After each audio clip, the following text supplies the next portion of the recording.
يا أيها الذين آمنوا إنما الخمر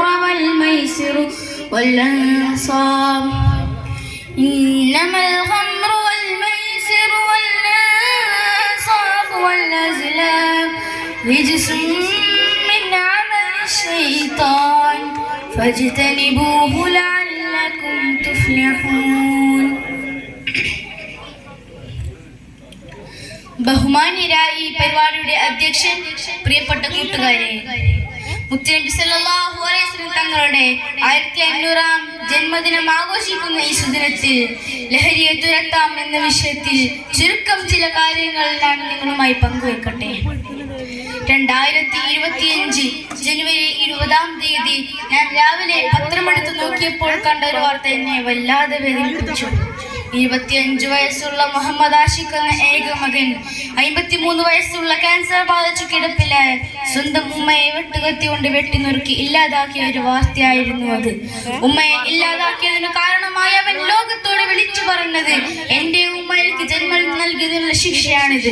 ആഷിഖിന്റെ ഉമ്മയും ആഷിഖിനെയും ഉപേക്ഷിക്കുകയും തുടർന്നങ്ങോട്ട് ആഷിഖിന്റെ ഉമ്മ വളരെ കഷ്ടപ്പെട്ടും പ്രയാസപ്പെട്ടും വളർത്തി പഠിപ്പിച്ച് ഒരു ഓട്ടോമൊബൈൽ എഞ്ചിനീയറാക്കി.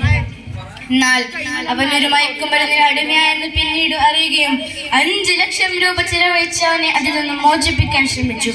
എന്നാൽ ദുനിയാവിൽ ഏക പ്രതീക്ഷയായിരുന്ന ആ മകൻ സ്വബോധത്തിലേക്ക് മടങ്ങി വരാൻ പറ്റാത്ത വിധത്തിൽ മയക്കുമരുന്നിന് അടിമപ്പെട്ടിരുന്നു.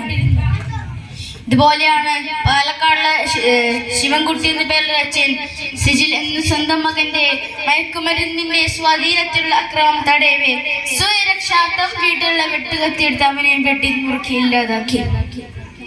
ഇങ്ങനെ മക്കൾ തന്റെ പ്രിയപ്പെട്ട മാതാപിതാക്കളെ വെട്ടിനുറുക്കി ഇല്ലാതാക്കുകയും മയക്കുമരുന്നിന് അടിമയായ മകന്റെ ക്രൂരമായ അക്രമം എടുത്ത് അവനെ പരലോകത്തേക്ക് പറഞ്ഞയക്കുവാൻ വിധിക്കപ്പെട്ട ഉപ്പമാരുടെയും അച്ഛന്മാരുടെയും ദയനീയ മുഖം കൊണ്ടാണ് നമ്മുടെ പ്രഭാതം ഉണരുന്നത്.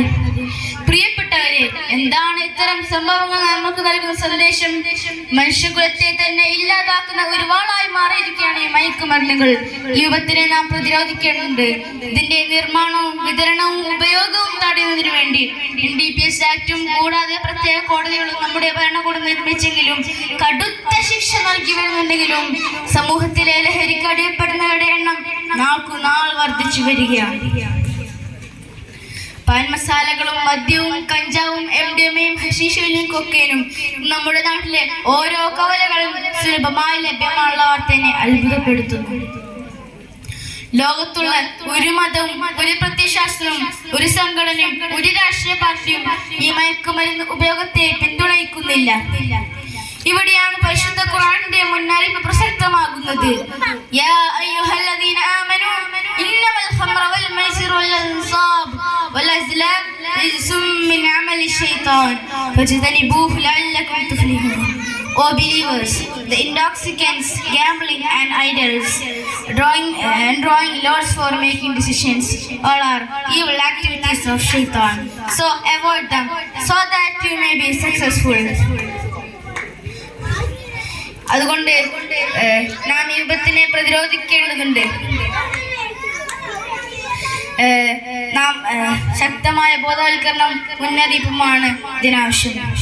എല്ലാ വർഷവും ജൂൺ 26 നാം അന്താരാഷ്ട്ര ലഹരി വിരുദ്ധ ദിനം ആചരിക്കുന്നതും ലഹരിയെ തുരത്താൻ വേണ്ടി തന്നെയാണ്.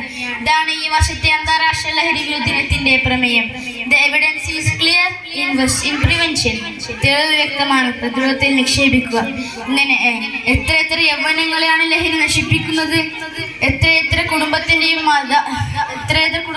മാതാപിതാക്കളുടെയും പ്രതീക്ഷകളാണ് ലഹരി ഇല്ലാതാക്കുന്നത്. സമൂഹത്തിന്റെയും സമുദായത്തിനും നിലനിൽപ്പിൽ തന്നെ ഭീഷണിയാക്കുന്ന ഈ ലഹരി എന്ന രൂപത്തെ നാം പ്രതിരോധിക്കേണ്ടതുണ്ട്. ഇങ്ങനെ നമുക്ക് എല്ലാവർക്കും ചെയ്യുന്ന ലഹരിയെ തുരത്തി ലഹരിയുടെ ഇരുട്ടിൽ നിന്നും ജീവിതത്തിന്റെ വെളിച്ചത്തിലേക്ക് മുന്നേറാം എന്ന ശുഭാപ്തി വിശ്വാസത്തോടെ ഞാൻ ചുരുക്കട്ടെ. അൽഹംദുലില്ലാഹി റബ്ബിൽ ആലമീൻ.